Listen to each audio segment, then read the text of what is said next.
Message देने का काम करना चाहिए, मूर्ति का स्थापना करके पुण्यतिथि मना करके कि आप उसको मारें, उसका कद और ऊंचा हो गया। इसलिए लड़ाई का तरीका हत्या नहीं होना चाहिए। किस मिलजुल करके रहते हैं, निर्दलीय चुनाव लड़े, जितना इन्होंने वोट पाया, आज वर्तमान में विधायक बने हैं। इनके कार्य को देखते हुए हमको लगता है कि इनके पिताजी भी इन्हीं के व्यवहार के होंगे। एक जगह वो सेवा करते हैं, लोगों के दुख दर्द में शामिल रहते हैं, और वैसे लोगों का कोई भी अपराधी अगर गोली मार करके हत्या करता है या किसी प्रकार से भी हत्या करता है तो उनको भी शहीद का दर्जा मिलना चाहिए। यही लोग तो मिल करके धर्मपाल सिंह को हराने का काम किए थे और मुनि देवी को जिताने का काम किए थे। ये खुद लोग थे जो चाहते थे कि धर्मपाल सिंह चुनाव हार जाए और मुनि देवी चुनाव जीत जाए तो राजद से अगले बार हमको सीट मिलेगा। इसलिए खुद ये लोग मुनि देवी, विशेश्वर ओझा का लोग समर्थन किए थे। तीन लोगों को क्या बात करनी है, इनको किस उद्देश्य से बोलने पर या इनके परिवार पर आरोप लगता रहा है कि ये लोग अपराधियों को संरक्षण देते हैं, लेकिन अपराधी हैं नहीं। तो मेरा तो ये व्यक्ति था, मेरा व्यक्ति है जो अमर शहीद जगदेव प्रसाद शहीद है ना जी। सरकार मानती है कि अमर शहीद जगदेव प्रसाद शहीद हुए हैं, उनके लिए जो है कि उनका भी बैनर पोस्टर लगाते हैं भाजपा वाले। कुछ भाजपा के प्रदेश उपाध्यक्ष रहे स्वर्गीय विशेश्वर ओझा की विगत 12 तारीख को पुण्यतिथि मनाई गई थी और खुले मन से आपके द्वारा ये कहा गया था कि विशेश्वर ओझा को शहीद का दर्जा मिलना चाहिए। पूर्व विधायक राहुल तिवारी है, वो कह रहे हैं कि जब सीजी यादव की हत्या हुई तो उस समय क्या महतो जी छिपे हुए थे। देखिए, सबकी अपनी अपनी सोच है, अपनी अपनी विचार है।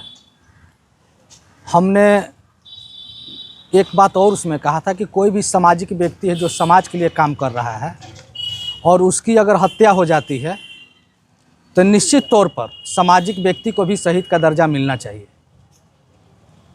मैं ये भी उसमें स्पष्ट कहा था कि मैं विशेश्वर ओझा के सानिध्य में नहीं रहा हूँ, लेकिन उनके पुत्र जो राकेश विशेश्वर ओझा हैं, इनका कार्य कुशलता को देखते हुए जिस तरह लोगों के बीच में मिलजुल करके रहते हैं, निर्दलीय चुनाव लड़े, जितना इन्होंने वोट पाया, आज वर्तमान में विधायक बने हैं, इनके कार्य को देखते हुए हमको लगता है कि इनके पिताजी भी इन्हीं के व्यवहार के होंगे। तो मेरी इसी उद्देश्य से मांग थी कि कोई भी व्यक्ति हो, अगर वह सामाजिक कार्य करता है और समाज के लिए काम कर रहा है और उसकी कोई भी अपराधी प्रवृत्ति के लोग हत्या करते हैं तो यह जघन्य अपराध है। और सामाजिक व्यक्ति की हत्या करना, जो समाज के लिए सेवा कर रहा है, सैनिक बॉर्डर पर सेवा करते हैं, सामाजिक कार्यकर्ता, समाज के लोग, गांव देहात हर एक जगह वो सेवा करते हैं, लोगों के दुख दर्द में शामिल रहते हैं। और वैसे लोगों का कोई भी अपराधी अगर गोली मार करके हत्या करता है या किसी प्रकार से भी हत्या करता है तो उनको भी शहीद का दर्जा मिलना चाहिए। मेरा यही कहने का मतलब था। ये कहने का मतलब है कोई भी अपराधी हो, अगर वो हत्या करता है, सोचता है कि हम मार के उसको ख़त्म कर दिए, उनको मैसेज देना चाहिए। जब सामाजिक कार्यकर्ता की हत्या होती है तो एक मैसेज देने का काम करना चाहिए, मूर्ति का स्थापना करके पुण्यतिथि मना करके कि आप उसको मारें, उसका कद और ऊंचा हो गया। इसलिए लड़ाई का तरीका हत्या नहीं होना चाहिए।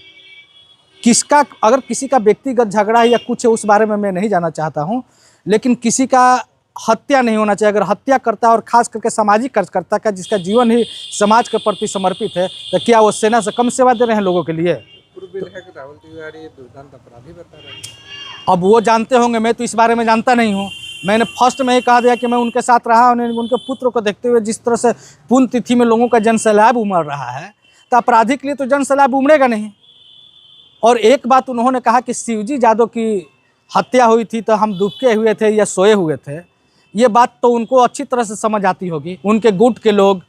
अब उनका हम नाम नहीं रखना चाहते, अभिभावक है, नेता हैं, अब उनके बारे में हम क्या बोलें। यही लोग तो मिलकर के धर्मपाल सिंह को हराने का काम किए थे और मुनि देवी को जिताने का काम किए थे। ये खुद लोग थे जो चाहते थे कि धर्मपाल सिंह चुनाव हार जाए और मुनि देवी चुनाव जीत जाए तो राजद से अगले बार हमको सीट मिलेगा।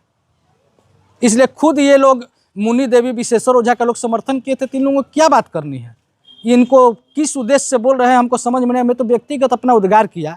ये भी एक अच्छे व्यक्ति हैं, ये कोई अपराधी नहीं है, लेकिन हमेशा इन पर या इनके परिवार पर आरोप लगता रहा है कि ये लोग अपराधियों को संरक्षण देते हैं, लेकिन अपराधी हैं नहीं। तो मेरा तो ये व्यक्ति था, मेरा व्यक्ति है कोई भी सामाजिक कार्यकर्ता जो समाज के लिए घूमता है, जो समाज के प्रति समर्पित है, चाहे विशेश्वर ओझा हो या अन्य कोई भी हो। अगर उनके साथ अगर कोई आपराधिक किस्म के लोग अगर हत्या करते हैं तो उनको शहीद का भी दर्जा मिलना चाहिए। और उनकी शहीदों का अपमान कर रहे हैं लाल बहादुर महतो। मैंने अपना विचार रखा, उनके अगर नज़र में लगता है तो अलग बात है। ऐसे ही विचार के लोग हैं जो अमर शहीद जगदेव प्रसाद शहीद हैं ना जी, सरकार मानती है कि अमर शहीद जगदेव प्रसाद शहीद हुए हैं। उनके लिए जो है कि उनका भी बैनर पोस्टर लगाते हैं। भाजपा वाले कुछ गुंडा हैं, वो क्या काम किए, उनका बैनर फाड़ दिए। इसी विचार के लोग थे ना। देखिए, विचार किसी दल में नहीं है, विचार व्यक्ति में नहीं थे, विचार किसी जाति में भी नहीं है। तो सबका अपना अपना विचार है। अपने विचार से आप किसी को किसी तरीक़ा से देखिए। मैं गया और समाज में जैसा हमको लगा वैसा हम बोले। और शिवजी यादव के समय भी हम लोग जो थे विरोध में थे। शिवजी यादव का जो हत्या किया था उसके विरोध में थे। हम तो उस समय झारखंड में रहते थे, लेकिन उस समय जब यहाँ आते थे तो हम लोग उसका विरोध करते थे कि जो भी हत्या किया विरोध है उस पर कार्रवाई करना चाहिए। लेकिन यही माननीय पूर्व विधायक जी का परिवार, यही लोग जो है कि उस समय भाजपा के समर्थन में थे। अंदरूनी रूप से ये लोग जो है कि मुन्नी देवी के जिताने का काम किए थे और धर्मपाल सिंह को हराने का काम किए थे कि भविष्य में ये टिकट हमारे लिए सुरक्षित हो जाए।